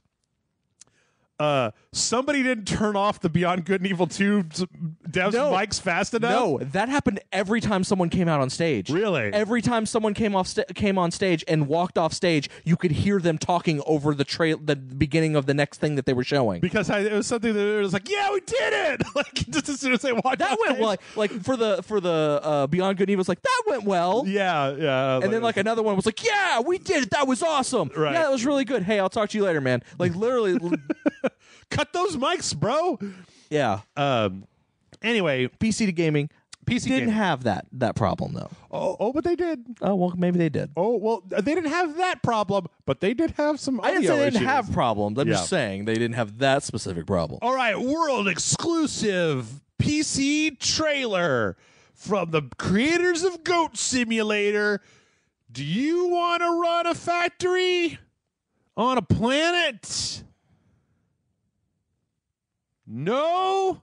Well, then too bad, because even though this game was announced previously and has a good name, and that name is Satisfactory. Factory. My God, does this look boring? Yeah. Like you're building a factory one component at a time. Yeah. So you're making things that make other components of the factory you're trying. Like you literally are building things that convert items into other devices that you can then use to expand the factory, to make other items, to build a bigger factory, to make the so like you're making a factory to build make a bigger factory, to make an even bigger factory, to make an even bigger factory, to do another thing. Yeah, I'm entirely 100% positive that they're like the people that are really into building big settlements in Fallout 4 or just building in general, probably interesting. I couldn't care less. Yeah. Even though Coffee Stains, I like Goat Simulator, but like this is the. I like Goat Simulator, but this is stupid. Goat Simulator is a very serious game. Like, you remember, was it last year or the year before, where they literally had the Reservoir Dogs Goat Simulator update with like the dolphin and the giraffe or whatever? Yeah. That was amazing. This looks stupid. Or it looks like a very perfectly functional game that I have just 0% interest in. So, yeah. From there, we moved on. It's going to take a little time because I've got to fast forward through each one of these things where they talk to these guys. To NeoCab, which is a game that I feel like I already knew about, but I feel like we saw 2 trailers of the exact same game. Yes, there's another game that looks somewhat similar to this, but this just seems like I don't know if you're actually driving in this game or if it's just like a visual novel. Like, do you actually have a driving component? I don't know. But it's a lady in the future who's driving a cab, and like there's there's shenanigans afoot. You're worried about your girlfriend or whatever. Like you're in town to visit a friend, but your job is that you drive a NeoCab. NeoCab is essentially an Uber, right? And so because you can't get in contact with your friend, you're like, well, I at least need money, so I'll work in this town. And so you start you turn on your Uber account, your NeoCab account, and you get people to pick that say, hey, I need a lift to somewhere, and they pay you money. But the thing is that this city is a city owned by a rival company that does not like NeoCab. So then there's this whole thing of there's a whole thing where the friend apparently calls the main character and is like, I'm sorry, they made me bring you here because apparently they're trying to wipe out all of the NeoCab, and she's like one of the last or something. I don't know. Wow, you know a lot more about this than I did. A lot of this I'm probably making up in my head as I'm watching this to try to make it more interesting, but it just. I think it looks pretty cool, personally. I like the art style. The art style and everything. Yeah, Capra is the name of the company that's like replaced NeoCab in this city, right? And like there's one of the people in the that you're chauffeuring is like, wow, you're here in a Capra city, really? Like they allowed that, kind of response. Yeah. So I mean, I don't know. I think it looks really cool. Like it's got a very nifty art style. It reminds me of like a 90s like point and click adventure type of thing. Almost. Yeah, my big thing is like I didn't really know what the game was. Like it literally was just people talking. I think there's some dialogue options. I think it's a visual novel. Yeah. I think it's literally a visual novel that just has more going on than your average visual novel, which I'm okay with if that's, if they're looking to, they're not recording actual dialogue, but then it's not just pictures with a bunch of text coming up on it. I'm okay with that. Let's see. From there, we got a battle royale game. The deuce, you say? Yep. Maverick's Proving Ground, where it looks like your character goes from like a populated city, which is like your lobby, and then you kind of jump down into this battle royale thing. Hard to say. I mean, it's a first-person shooter. There's a lot of kind of like running and gunning and doing stuff in this trailer. I don't know that I'm seeing anything here that is especially different or new or fascinating from a lot of the other battle royale stuff that we've seen, right? I agree with that. It's not bad looking. Oh, but this is the one where the guy that's making this game. The first one, they bring out the guy that's making the game. He looks like he's 12 years old. He does look very, very young. But then, this is to be expected, right? After Fortnite, like we're going to have 2 years where it's nothing but Unreal Engine battle royale games, and every one of them. And I love the fact that this kid, I mean, mind you, he's probably like in his late teens, right? Like he's probably I think he's in his 20s, early 20s, maybe late teens, early 20s, probably just out of high school by a couple of years, or a year or two, and he's listed as a CEO. Yeah, and it's just like Jesus fucking Christ. What am I doing with my life? You need to make battle royale games, John. Fuck, man, come on. You needed to start making a battle royale game a year and a half ago. Yeah, I needed to make some type of mod to Arma that I can then farm out to be my own game. Yep, that's true. Anyway, I don't know. This is again, woof. Like, there's just nothing original about that game. It just looks like a very stock standard shooter. Nothing about the way that the world looks. But it's a game you can only get on the PC, and it's going to look great. It's great.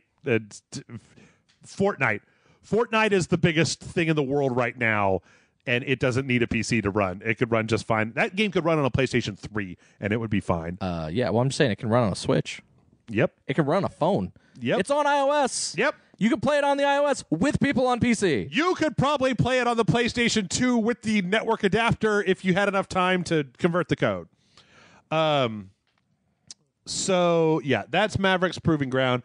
From there, we got a trailer for The Forgotten City, which is strangely this is a standalone version of a critically acclaimed Skyrim mod. Yes, I do remember this. Where it's like somebody did a crime, and so the gods have turned the entire city to gold, like everybody in the city to gold, and you're like. It's not entirely clear exactly what's happening here, but that you're trying to like kind of figure out, go back in time, change the past to try to save these people from their fate. It's very odd looking, like you have a gun. I actually downloaded this mod for Skyrim. I haven't played it yet, but it seems like they went in and they did a bunch of art stuff. But in Skyrim, it's like literally like the way it's a mod in Skyrim, so it's like a dungeon outside of one of the cities in Skyrim. Yeah. But here it's like they show the character has a gun. There's some kind of like it seems like they've revamped the combat system. They've definitely revamped the visuals. Like it looks really nice. Oh, I think it's its own engine. Like I think they completely rebuilt it from the ground up. Yeah.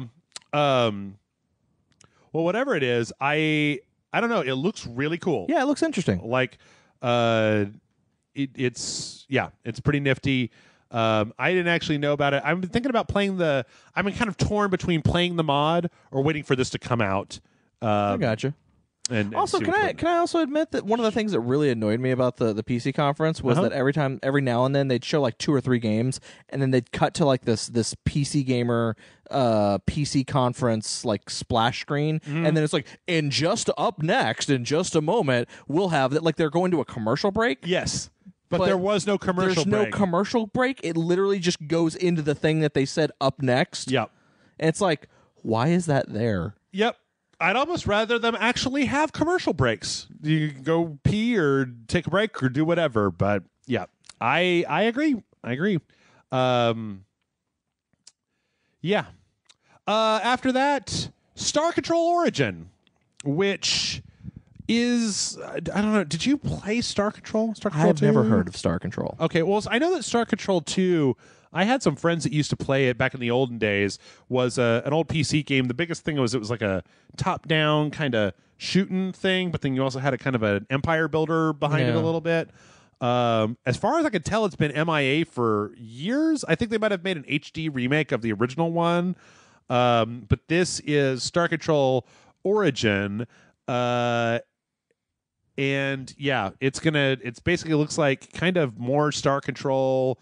It looks really, this trailer is weird because, again, for being at the PC gaming show, like some of these, like the UI elements and the character designs and stuff look very kind of amateurish. And I don't know if that's because they're trying to ape Star Control style. But they just look a little funky, a little strange.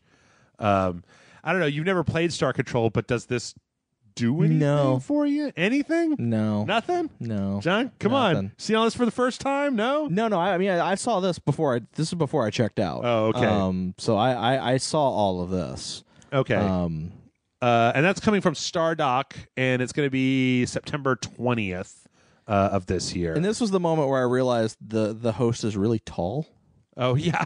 Because the guy that is like an adult, but like he's like a dwarf, like he's a hobbit compared to the host. I'll tell you who's tall is that motherfucker from Avalanche that keeps showing up to talk about Rage Magnus? 2. Magnus, yes.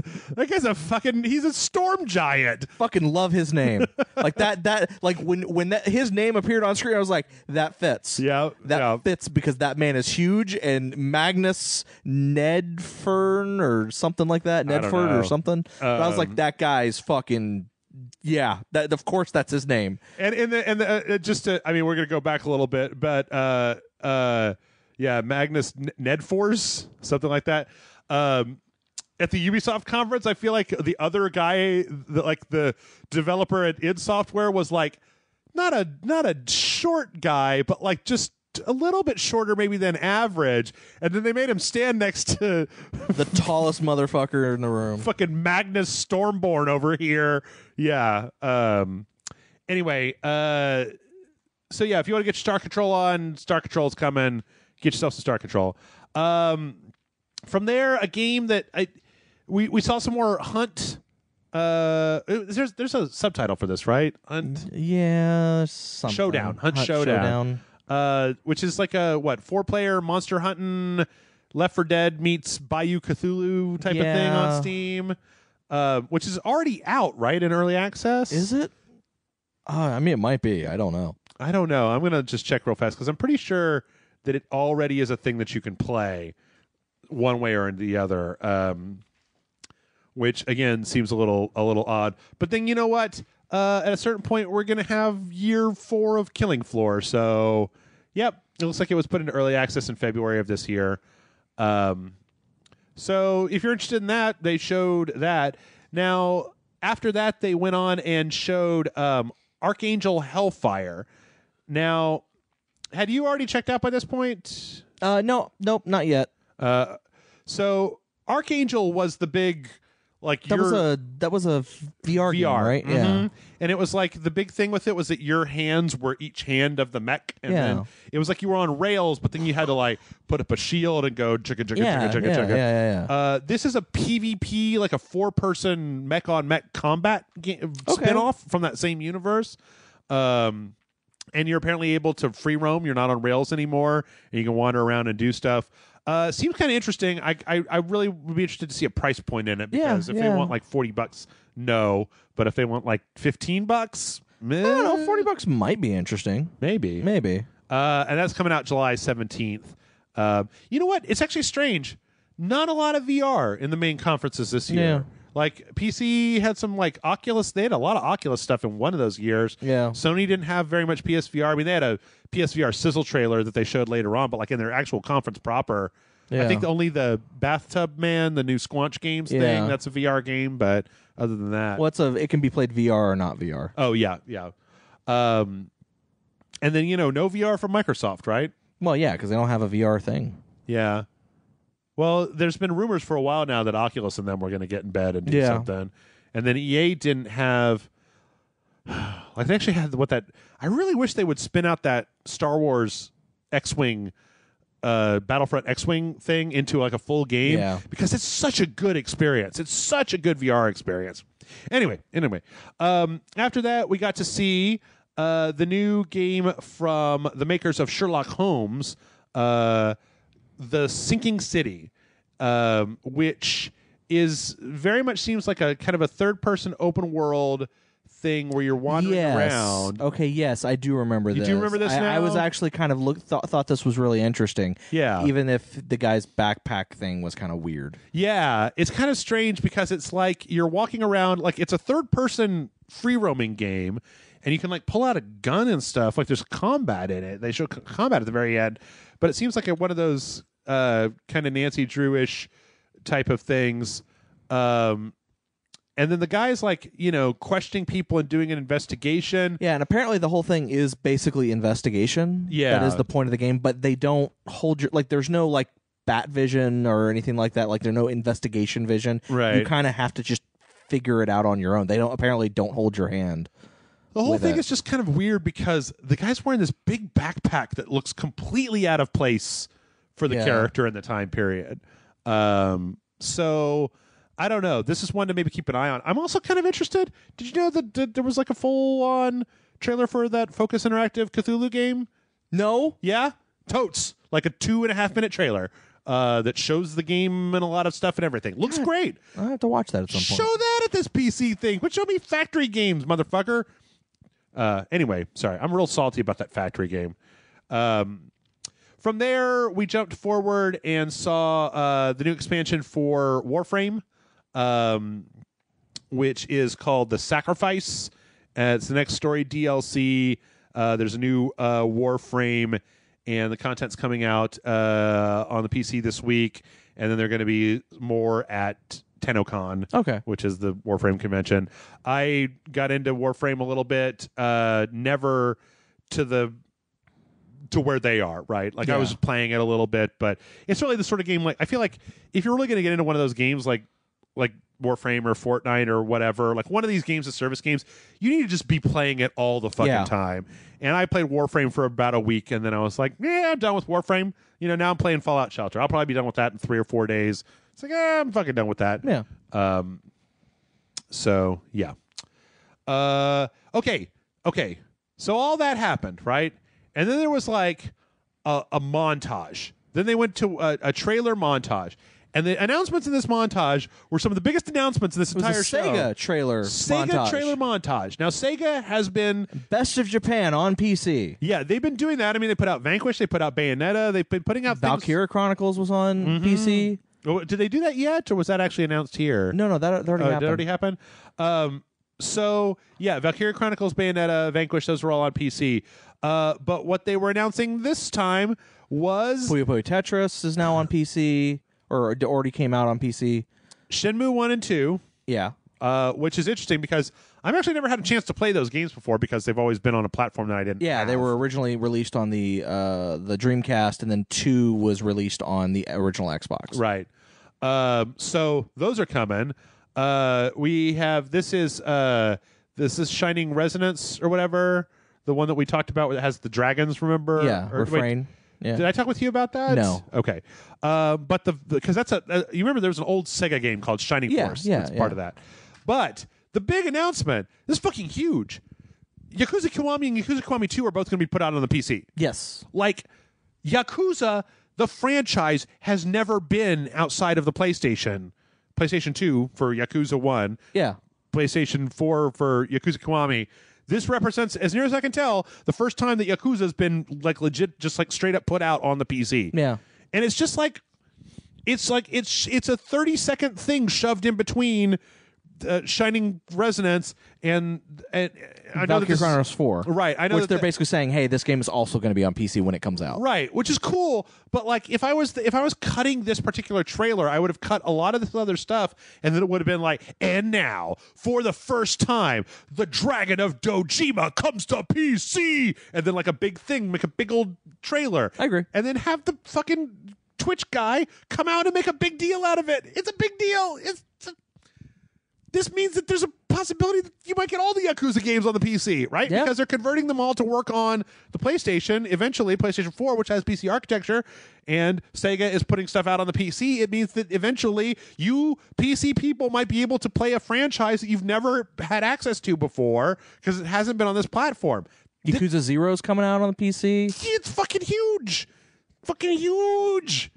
Yeah, I don't know if they actually did they announce Kiwami or was I mixing up Zero? Well, Kiwami and 0 were, but not Kiwami 2. Not Kiwami 2. Okay, like it's probably going to be a timed exclusive thing.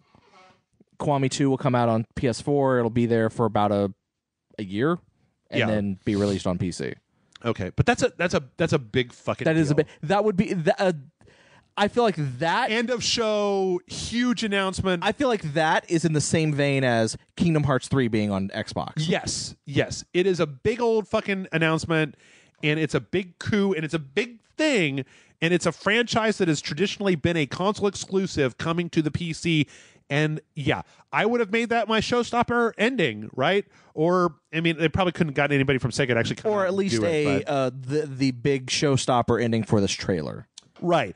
Or at the very least, to have their host be like, what? And then have everybody in the stadium. Yeah, have him react to it. Yeah. Actually, probably maybe bring someone out and be like, what, why is this coming to PC? Put a big picture of Kiryu up behind you and be like, oh man, I love this franchise. I can't wait to be able to play it in 4K with total frame rate unlocked, just to have the best experience on the PC. Man, how great is it to have a PC? We can all play Yakuza on the PC. What? I mean, like, make a big deal out of it instead of just show a trailer and then it's like, bloop.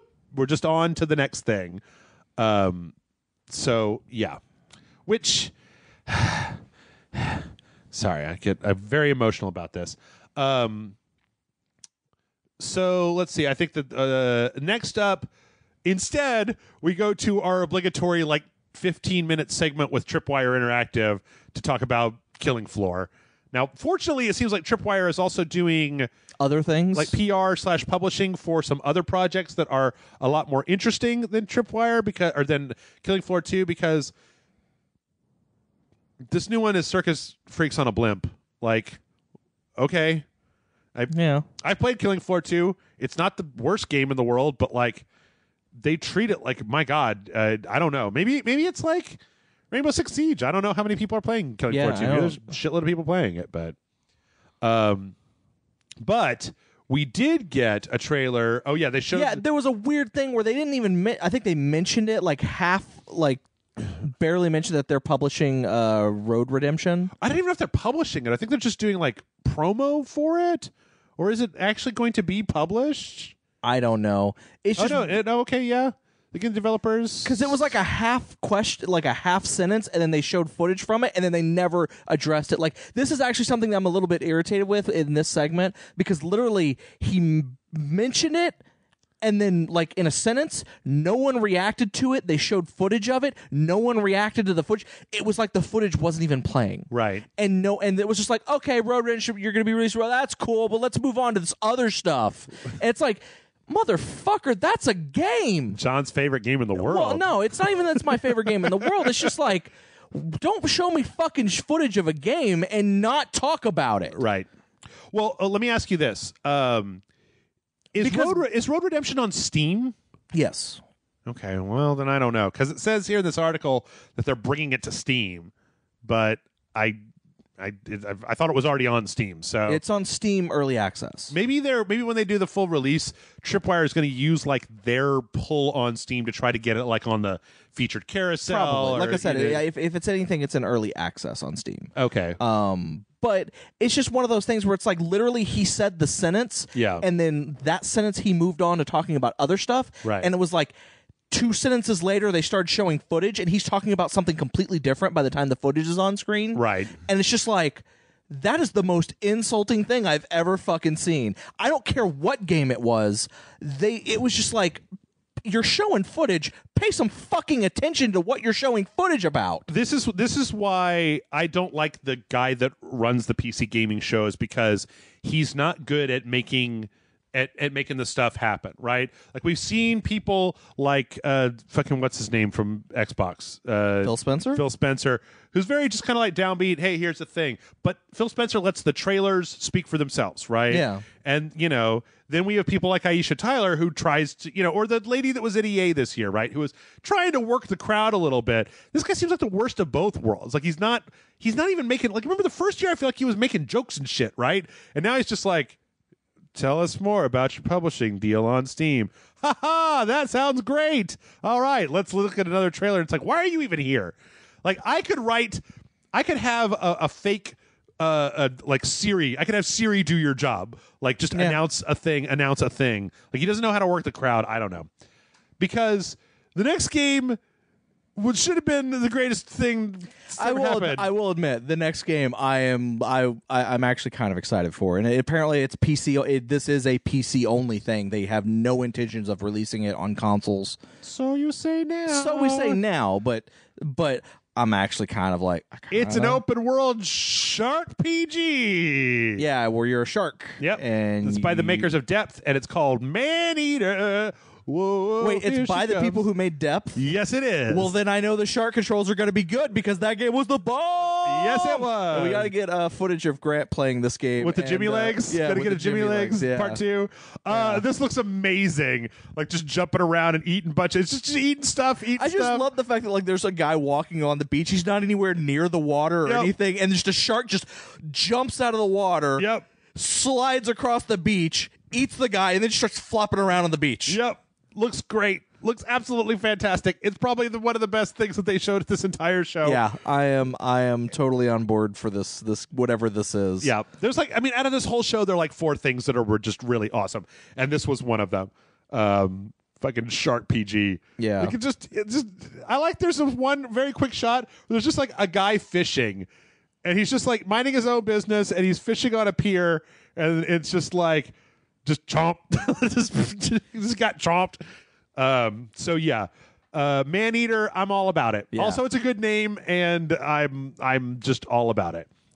Okay, so from here we moved on to one of the other, I feel like, really good parts of this, which was a bunch of announcements from a studio called Untitled, and they announced 3 games, and one of them and it's out today. So the 3 games that they announced were Bravery Network Online, which is like a turn-based battle thing of a bunch of kind of like very stylized cartoons, kind of doing looks cute, back and forth battle stuff. It's just got a very clear style, like kind of desaturated colors, like kind of reminds me of Scott Pilgrim a little bit. Yeah, a little bit, a little Brian Lee O'Malley-ish. Yeah. And minimal animation, but like kind of a turn-based battle thing. I'm wondering whether this is going to be a story thing or whether this is going to be like an online battle thing. But the aesthetic of it is really, really, really cool looking. The next one is called Morningstar, and it's a farming sim. Which well, actually no. Let me take that back. I was reading the wrong way. It looks like it starts as a farming sim where the person is planting turnips, and then it's like flashes over to this weird dystopian thing where they're like in a room, and instead of a packet of turnips, it's a disc that says turnip on it, and they go up to a PC and put the disc in, and it's like unclear exactly what the fuck is going on. Have you seen this? Yeah, no, I watched this. Yeah, it's real unclear what's happening in this trailer. Yeah, it's interesting. Like it's. But I'm interested to see more about it. And And then the third one is the one that came out, and it's called Overwhelm. And it's kind of a Metroidvania game with like really chunky pixel graphics. In fact, apparently it runs in a very small window on the PC. I haven't decided yet whether we're actually going to play this on a dojo, but it looks pretty cool. Yeah, someone gifted it to you, right? Yes. I'm just not sure about if it's an interesting enough game. Yeah. Gotta look for them ratings, son. Yeah. Get them clicks. But it seems interesting. Might be fun for a Patreon. Yeah, maybe so. I don't know. It'll probably show up somewhere. I just have to see if I can make it big enough to understand. Be cool. It's also interesting that the art for it, I feel like is the same artist as doing the first one, the Battle Network thing. But anyway, all those seem promising. So yeah. From there, I think we took a look at Jurassic Park Evolution or Jurassic World Evolution. Yes. Jurassic Park Evolution? Yeah, it's something like that. I know Jeff Goldblum. It's sitting right here on my cross media bar. Jurassic World Evolution. Yeah, they actually got Jeff Goldblum to come do stuff. Yeah. But then they have really bad sound alikes for Chris Pratt and like a bunch of the other people. No, that's all Jeff Goldblum. It's all just... It's Jeff Goldblum doing impersonations. All right, now give me your best Chris Pratt, Mr. Goldblum. Not much to say here. This game is already out, and you already have about 2 hours worth of footage on Rage Select to look at, if not the entire internet. It's a park-building game with a bunch of dinosaurs. Seems all right. If not, I've been enjoying Matt Frank's Facebook posts about it because the last thing I saw was it was the T-Rex and it looked like its mouth was on the camera of where the picture was being taken. He just had the giant caps above the picture, just saying mistakes were made. Yeah, and it's just like, oh, Matt, never change. Yeah. From there, we took a look at Insomniac's VR game Stormland, which I feel like you and I already talked about this trailer. We did talk about this trailer last week. Yeah. Looks cool. Oculus it was the exact only. same trailer, yeah. Yep, exact same trailer. Go listen to the other podcast. I mean, like, the short of it is this game looks fucking awesome. It's too bad it's only on Oculus. Yeah. Because we don't have that. I don't have one, and I'm not willing to spend the money just to play a few Insomniac games. So that happened. Let's see. I feel like we're just about through this one. So we talked about that for a little while, and then from there we jumped into this is Nightcall. The Nightcall, the other game where you are a taxi driver. Right. This one's, though, a lot more stylish. It's very kind of noir, black and white. Well, the other one's like cyberpunk neon. This is noir, black and white. But it's like you're still a fucking taxi driver. It's like, why are there so many taxi driver games? I don't know. Apparently, this is it's published by the same publisher that's publishing that game last year that was like the Pixel one that then the dev went on Twitter and was like a Gamergate guy or whatever, and everybody hated him. You remember the game I'm talking about? Where it was like a very futuristic 2D. Oh yeah, pixel. I don't remember what it's called, but I know what you're talking about. Yeah, now. but it's not the developer, but it's like the same publisher, I think. Anyway, I'm all for zhuzhing up a visual novel, right? So if you want to do it by putting people in taxi cabs, that's more interesting to look at than just two anime people staring at each other. I personally think this looks kind of cool. And at least it looks very stylish. Yeah. Speaking of stylish, we also saw Sable, which was a very kind of like desert exploration kind of journey in the future game with heavy cel shaded graphics.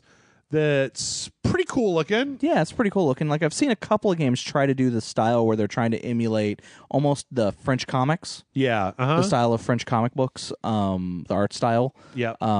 With where it's very thin lines over everything, and but they are like dark thin lines, and like the color, flat coloring and things like that. Like it invokes a very specific look. Yeah, and apparently there's not going to be any combat or anything. This is just an exploration game. Yeah, so and that's fine. Yeah. And then let's see. We ended with let's see. Next, I believe is Star Citizen. Yeah, I think this is where I checked out. I don't think actually. Hold on. No, there's quite a bit more going on here. Yeah. To speed up. I'm just saying this is where I honestly checked out and left. Yeah, Star Citizen is doing a thing. Star Citizen is still a thing. If Star Citizen ever comes out and it does what it says on the box, I'll be very impressed, and it'll be a good game. If it ever comes out, it does what it says on the box and is a reasonable price. Yep. Any one of those. I'm not buying some $6,000 fucking ship. Right. Well, there is that. Yeah. Looks good. I mean, you know, like all the people and the first-person shooter module and the ships and everything. That looks cool. Yeah. Anyway, then we got a coming soon, and one of those things was Hitman, and which immediately like fucking set me off because I was like, "Wow, show it!" Spoiler: it's the last thing. That's what they closed the show with, is a Hitman trailer. This is the part where we got into the ad. So this is an ad for an Acer monitor, I believe, with some kind of like some kind of speed boost NVIDIA thing. And then there was like a $9,000 laptop that they were talking about. And I'm like, if you ever spent $9,000 on a laptop, you done spent too much. Spoiler, if you spent $9,000 on a laptop, you spent too much money on a laptop. From there, we saw Genesis Alpha 1, which is a space station simulator builder. Okay. And then you like send people down in little missions to get stuff. It seems like a relatively interesting concept. I feel, though, we've just seen games like this so many times that it kind of has less of an effect. I mean, I kind of like the idea of being able to really kind of, I don't know. When I was watching this trailer, I felt like there's a point in this trailer where there's a bunch of enemies that are trying to kill whoever the camera is, and it's just very kind of dull looking. Like there's all these kind of bugs that are coming in, but they don't move a lot, and they're just kind of standing there and getting killed. Let's see. After that, we had an ad, another ad with this duck. But then we went over to Don't Starve Hamlet, which I think is more city stuff than previous Don't Starves. John, I don't know about you. I checked out of Don't Starve a while back. I never got into it, so not interesting. And it seems like if you like Don't Starve, great. But we saw Just Cause 4, more of the weather, I think, in Just Cause 4. And then from there, I believe that we went to the Walking Dead, the Overkill Walking Dead game, which, again, I feel like is been in development for so long that, like, do we still care about this? Does anybody care about The Walking Dead still? I don't think so. Okay. I mean, maybe. I mean, I know people are excited about the final season of the Telltale game, so maybe. Yeah, but I feel like they're connected to Clementine, right, for that. Whereas this is just like, we're looking at just a bunch of screenshots of what looks like yet another zombie game.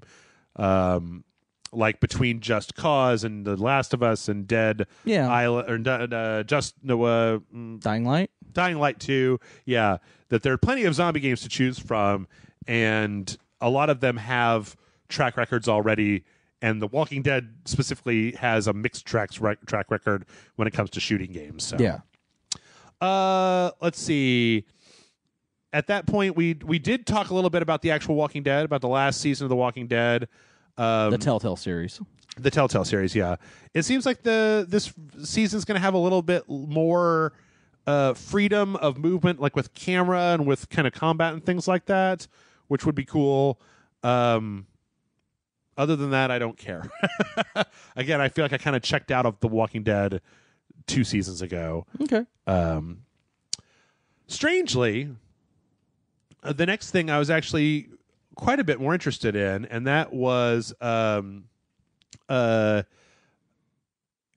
in lab coats came out. Wait, no, I skipped something. There's this game called Noida, which is an action roguelike game that's very much reminds me of kind of like Lemmings, sort of, where each pixel does a thing, right? So when you blow, like you were a wizard, but you can like blow stuff up. When you blow stuff up, all the little pixels go flying around as debris. It's got some like fluid physics and things like that.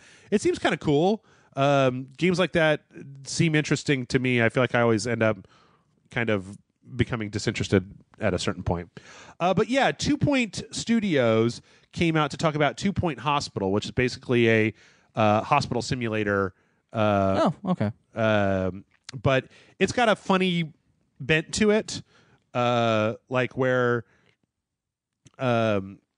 like they have what's the thing they have later on here where there's a guy who's got turtle head where his head is impacted into his body, and they kind of show doing how they cure him, where he gets in a gyroscope that turns him upside down, and then a vacuum cleaner sucks on his neck until his head pops out, and then it kind of like, it just seems like kind of charming. There's a guy towards the end, they show like a person who has a bad unibrow case, a monobrow, and then like the brows, when you get rid of them, are like pests, so you have to move your furniture around and do a little mini game where you click on them and get rid of them because they're like little caterpillars running around on the map. Okay. It seems very charming. It reminds me of like Planet Coaster, I guess. Okay. Yeah. Of just like, it's a little management game, but it seems charming with fun stuff, to keep you occupied. So, and I don't know if we got a release date on that. I don't remember. They aren't putting the release dates up on screen right now. Let's see. Realm Royale got talked about, which is the Paladins free-to-play battle royale game that's class-based. Seems pretty nifty. But that's already available, so you can check that out at the moment. From there, we got another trailer for Ooblets. I adore this trailer. It's adorable when you have the two little Ooblets kind of staring at each other. One looks all angry and one looks happy, and they're in a circle, and shit's about to go down. They get surrounded by a bunch of Ooblets, and then it's a motherfucking dance-off. Yes, indeed. For anybody who hasn't ever heard of it before, Ooblets is it's kind of Double Fine's Pokemon, sort of. Yeah, it's like an Animal Crossing. Well, it's Pokemon mixed with Animal Crossing mixed with Harvest Moon. Yeah. And it's because you grow the Ooblets, right? Yes, correct. It's published by Double Fine. It's made by Glumberland. Okay. Which is like a husband and wife team. They've been working on this game for like 3 years. It looks great, though. It looks. I love the way the characters run. Yeah. So like I love everything about this game. It's super fucking charming. It's a PC and Xbox only. Okay. So I plan to buy this on the Xbox when it comes out. Also, Amanda wants to play it as well. Yeah. But that's mostly because she loves Double Fine. Literally, all I had to say, oh, by the way, it's from Double Fine. She's like, well, then buy it. Buy it. Yeah. Why are you even asking? Yep. We're getting pretty close to the end here. We had a trailer for Anno 1800, which I'm going to say at the moment, I don't ever play these games, and I'm not interested in playing this one. John? Okay. I don't even know what it is. Anno is like a city builder type of thing, and this one's like I think it's a city builder. I think it's like some kind of simulation thing where you're building a city in the 1800s or whatever, and blah, blah, blah, blah. Yeah, I got nothing. I got nothing as well. Sorry, folks. There's a few folks on the website that I feel like are actually like these games, some of the history folks. And let's see. After that, I believe that I checked out pretty hard when they were talking about this because they talked about it for a while. For a little bit too long. Yeah. And then we saw Rapture Rejects. Now, it's a game from the Cyanide and Happiness people. Yeah. Did you watch this trailer? I did not. Okay, so in this trailer, this guy is all like into Jesus and he's like super pious, and his roommate is just like has like, nudie magazines, drinking and stuff like that. And then he goes to bed and he's like, I can't wait to get raptured. And then everybody's getting raptured and he is not getting raptured, but his roommate is like bouncing up against the ceiling. And he's like, little help. And then he puts him outside to get raptured. And then they show, and then he just like, fuck it. And like picks up a bottle of whiskey and chugs it and smashes the handle and goes out to like, and it's a 2D battle royal. It's a top down. It's kind of isometric top down battle royale game. Yeah. From the Cyanide and Happiness guys, which I don't know. I don't know about that one. I have yet to kind of understand. I also don't read Cyanide and Happiness, so it's not exactly like the biggest thing in the world to me. I'm just like, what? I can't believe there's a game tie-in for this web comic that people like. Yeah, I mean, there's not like a story to it. It's just literally a web comic. I've got the card game, the Joking Hazard. Oh, okay. Card game. They also have an animated series as well that they do on YouTube. Okay. So. And last but not least, Hitman 2. Another trailer. I feel like a lot of places they've been letting out. I think that this level in Miami is done, John. because I feel like IGN had a full playthrough of different. Oh yeah, no, they did different ways to kill people. This Hitman 2 looks amazing. It looks like more Hitman. I'm super happy. I like smack a guy with a fish. That's apparently the thing that everybody likes at the studio is hitting people with the fish. They actually show like 3 or 4 different assassination methods here in this trailer. It looks really cool. Yeah. I can't wait. I wish the game comes out on November 13th. Yes, it does. I wish that it was episodic, and they said, and the first episode is out right now, and then release it episodically and have the full game come out on November 13th. Come on, it would be great. We're going to play Hitman. I played that sniper mission so many times. There's a caveman in that sniper mission. Did you know there's a caveman in that sniper mission? No, I didn't know. There's a caveman. Anyway, that was a PC gaming show. I know that you might be sitting at home listening to this and being like, well, Jeff, that didn't seem so bad. It's because I didn't say a lot of things. There was a lot of talking where it was a trailer. It was like a 2-minute trailer and then 7 minutes worth of talking about that trailer with the developer. And the developers never say anything, right? They never say anything. They're never just like, I don't know. They always just, it's like they come out and they're just like buzzword, buzzword, buzzword, buzzword, buzzword, buzzword. And I don't know. It's just a little bit tiring to me. Yeah, no, I get that. What would you say? EA or PC? Which one was worse? Oh, PC. PC? I mean, don't get me wrong. The PC probably had the game I'm probably the most excited for that they mentioned, which is, Maneater. But, but yeah, I just, at least with EA, I was entertained throughout the entire thing. Because I feel like that's the thing that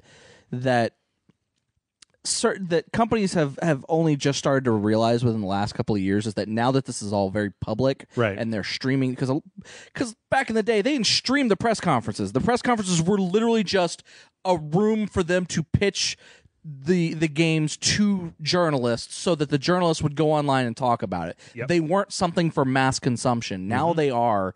And I think a lot of these companies are realizing, oh shit, we got to entertain. We got to pizzazz. We got to dance it up. We got to put the sparklies and the sequence on and have a show. Yeah. Ubisoft, I feel like, is the one who has realized it the most and embraced it, short of Devolver Digital. Devolver Digital just took it to another level, but I think out of the main conferences, Ubisoft is the one that literally kind of realized that it's a show that needs to entertain in addition to showing off the new stuff. Sure. But yeah, so and I feel like I think you said it. PC is kind of the last one to, like, it used to be said that Square was the one who didn't get it because I think the last conference they had, which was like 2 or 3 years ago, was literally them in a small boardroom and just like they weren't even showing trailers. It was literally like PowerPoint presentations and like developers would come out to a podium and talk, and as a PowerPoint presentation was going on, and then they'd walk off. But even then, their Twitch channel or their streaming, they streamed a bunch of footage like after the conference. Yeah, right? yeah, no, yeah. But I'm just saying, like, I feel like it used to be you would point to that and be like, oh, that's old E3, sure, and that good thing we're past that. But then you'd have the PC gaming show, which there's so many reasons why it has problems, and there's so many ways. I don't think there's like one thing that would need to be done to fix it. It's a whole bunch of things that would need to be done. I think the first thing they need to do is get a different host. Yeah. I honestly feel like Sean Platt's not doing bad. It's just that he's hosting, and I don't know, maybe somebody has told him, you need to let these developers, maybe that's the whole point of it, right? And the thing that we're complaining about is it's the PC gaming conference that they get the games from PC developers who are interested in being on their stage, and the trade-off is we get to show your game, and then you get to come up on stage and talk for 7 minutes about your game, as opposed to just blam, blam, blam, blam, blam. What they haven't seemed to understand is that we all get real, or I don't know, maybe some people don't, but I get real bored about watching, like, I watch the streams from E3 to watch developers talk about their game for 5 minutes. The conferences need to just be like, boom, bam, bloom. And then you have problems like the Sega, where some of this stuff just... It gets glossed over in a weird way. Right. And you're just like, wait, that's huge. Like, when it happened, I was just like, oh, cool. And then I was like, wait a minute. I will also say, I also feel like that's no offense to PC Master Race people, but that is very PC. It's like, well, those are console games. Right. Oh, they're coming to the PC. Oh, yes, that is huge. But I don't give a shit because I'm a console gamer. If I wanted to play those fucking games, I'd be a console gamer. I'm a PC gamer. I want games made for PC. I don't want games with locked frame rates and blah, blah, blah, because it's almost guaranteed that it is, because they were designed for kiddie games for kiddie people on kiddie consoles. Well, yeah. Because that is the mentality of most of them. Sort of. There's also, but I've also seen a lot of like I see a lot of this from like PC gamers that want to play Bloodborne 2, where they don't give a shit. But see, the problem is that like it's so hard. Again, I don't want to just spend a lot of time bitching about this, but like it's so hard because PC gamers be like, well, we want Bloodborne 2. Give us Bloodborne 2. And then say, okay, here's Bloodborne 2 for the PC. It's like, whoa, what the fuck? This isn't optimized. This isn't, I don't have all the occlusion options that I would like for this. This is just a garbage port of the console. You didn't remake this from the ground up for the PC. And it's like, no, you said you wanted Bloodborne, so we gave you a functional copy of Bloodborne that runs well on the PC. In any case, it's very disjointed, and I feel like it's interesting to see the difference between like Ubisoft's press conference is Ubisoft's vision for what they want. Yeah. The PC show is like a weird amalgamation. It's like there's nobody driving kind of at the PC show. It's supposed to be PC Gamer that's driving, but even they are kind of scattershot. Like they're not, like they put focus on things that really shouldn't have the focus on. Yeah. And then they gloss over the stuff that I feel like they should be focusing on. Yeah. I don't know. I personally believe that I could run that show better than they ran it. If you gave me 6 months and an itinerary, if you gave me 2 months and an itinerary, I could probably host that show better than that dude. I'd probably throw up at least twice before, because I've never hosted a show, and I literally actually have stage fright. But I could do a better job. Anyway, Ubisoft PC had some good stuff. It's just there was good stuff. It was also long. Like, it was real long and real drawn out and just easy to fall asleep during. I ended up playing Prey Moon Crash during it a little bit. And like I said, I left. Yeah. I was like, hey, when is the Sony thing? Okay, I'll be back because this gives me enough time to go get dinner. When is the Sony thing? That's a great question. That's our final press conference podcast, is Sony and Nintendo. So we're going to be back with that. So stick around and we'll see you then.